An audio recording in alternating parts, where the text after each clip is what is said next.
ഒരു നല്ല പ്രഭാതം കൂടെ കാണുവാൻ സർവശക്തനായ ദൈവം നമ്മുടെ ജീവിതത്തിൽ ഒരുക്കി തന്ന എല്ലാ സാവകാശങ്ങളെയും ഓർത്ത് നന്ദി പറയുന്നു. നമ്മുടെ ചുറ്റും ഒന്ന് കണ്ണോടിക്കുമ്പോൾ നാം ഓരോരുത്തരും ആയിരിക്കേണ്ടുന്ന സ്ഥാനം അല്ലെങ്കിൽ സ്ഥലം നിശ്ചയിക്കേണ്ടത് നമ്മൾ ഓരോരുത്തരുമാണ്. നമ്മളോട് തന്നെ വ്യക്തിപരമായി ചോദിക്കേണ്ട ഏറ്റവും പ്രധാനപ്പെട്ട ഒരു ചോദ്യമാകണം, ഞാനായിരിക്കേണ്ടുന്ന സ്ഥലം എവിടെയാണെന്ന്. നമ്മൾ നമ്മളോട് തന്നെ ഒന്ന് ചോദിക്കാം, നാം ഇപ്പോൾ എവിടെയാണ്? വളരെ പ്രാധാന്യമായൊരു ചോദ്യമാണ്. നമ്മൾ സ്ഥാനം തെറ്റിയാണോ, സ്ഥലം മാറിയാണോ, അതോ നമ്മളെ തന്നെ മറന്നാണോ ജീവിക്കുന്നത് എന്നുള്ള ഒരു ചോദ്യം ഇന്ന് പകലിൽ നമ്മളോട് തന്നെ ഒന്ന് ചോദിക്കണം. അങ്ങനെയാണ് എങ്കിൽ സ്ഥാനം തെറ്റിയിട്ടുണ്ട്, ലക്ഷ്യം തെറ്റിയിട്ടുണ്ട്, അല്ലെങ്കിൽ നിൽക്കേണ്ടടുത്തല്ല നിൽക്കുന്നത് എന്നൊരു ചിന്ത നമ്മുടെ ഉള്ളിൽ ചോദ്യത്തിന് ഉത്തരമായി വരുന്നുവെങ്കിൽ നമ്മുടെ ജീവിതത്തിൽ ലക്ഷ്യമില്ലാതെ, ലക്ഷ്യത്തിൽ എത്താതെ പോകുന്ന, വളരെ ദോഷങ്ങൾ അനുഭവിക്കേണ്ടി വന്ന, വേദനകൾ അനുഭവിക്കേണ്ടി വന്ന സാഹചര്യങ്ങളുണ്ടെങ്കിൽ തീർച്ചയായിട്ടും നാം നിൽക്കേണ്ടടുത്തല്ല നിൽക്കുന്നത്, നാം സ്ഥാനം തെറ്റിയിരിക്കുന്നു, നമ്മൾ നിൽക്കുന്ന സ്ഥലം ശരിയല്ല എന്ന തിരിച്ചറിവ് ഇന്നു പകലിൽ നമുക്കുണ്ടാകണം. ആ തിരിച്ചറിവിൽ നിന്നൊരു മടങ്ങി വരവും ദൈവം നമ്മളിൽ നിന്ന് ആഗ്രഹിക്കുന്നു.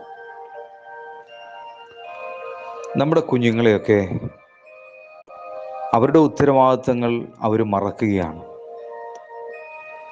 അവർക്ക് പഠിക്കേണ്ട സമയം, എല്ലാ സൗകര്യങ്ങളും നമ്മൾ ചെയ്തു കൊടുക്കുമ്പോൾ ആ പഠനത്തിന് പകരം മറ്റു പലതിലേക്കും ശ്രദ്ധ തിരിക്കുകയാണ്.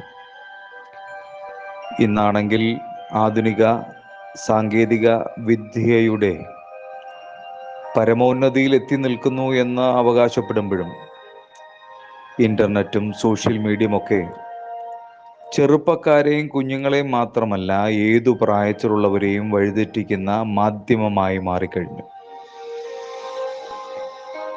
നമുക്ക് ചുറ്റും നമ്മൾ നോക്കിയാൽ കുഞ്ഞുങ്ങളടക്കം, യുവാക്കളടക്കം മയക്കുമരുന്നിൻ്റെ ഉപയോഗം മൂലം സ്ഥലകാലബോധം നഷ്ടപ്പെട്ട് മറ്റേതോ ഭൗമലോകത്ത് എന്നതുപോലെ ചിന്തകൾക്ക് കടിഞ്ഞാണിടാതെ പാറിപ്പറന്ന് നടക്കുന്ന വിദ്യാർത്ഥികളെയും ചെറുപ്പക്കാരുകളുടെയും എണ്ണം വർദ്ധിച്ചു വരുന്നതായിട്ടാണ് കണക്കുകൾ നമുക്ക് സൂചിപ്പിക്കുന്നത്.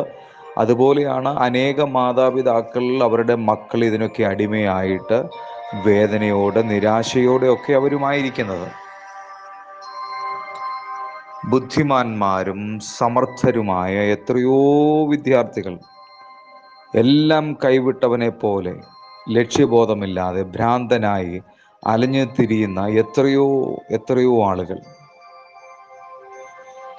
എത്ര കോടി രൂപയുടെ മയക്കുമരുന്നാണ് ഓരോ ദിവസവും ഇവിടെ വിറ്റഴിക്കുന്നത്?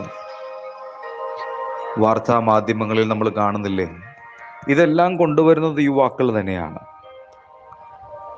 കർണാടകത്തിൽ നിന്നും, ആന്ധ്രയിൽ നിന്നും, ഉത്തരേന്ത്യൻ സംസ്ഥാനങ്ങളിൽ നിന്നൊക്കെ കോടികളുടെ മയക്കുമരുന്നാണ് കേരളത്തിലേക്ക് ഓരോ ദിവസവും എത്തുന്നതും എത്തുന്നത് വളരെ വേഗത്തിൽ വിറ്റഴിക്കുന്നത്.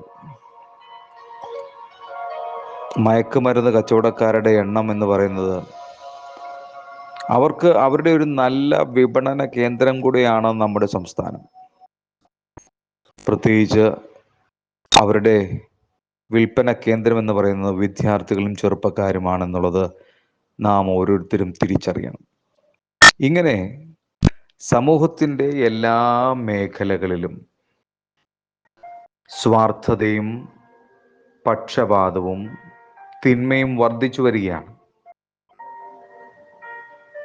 ആധ്യാത്മിക സമൂഹങ്ങൾ പോലും ഈ വിഷയത്തിൽ പ്രതികരിക്കാൻ കഴിയാത്ത രീതിയിൽ പുഴിക്കുത്ത് ബാധിച്ചിരിക്കുകയാണ്. ജനസേവനത്തിനു വേണ്ടി തിരഞ്ഞെടുത്തിരിക്കുന്ന ഭരണാധികാരികൾ പോലും ഇതിന് കൂട്ടുനിൽക്കുകയാണ്.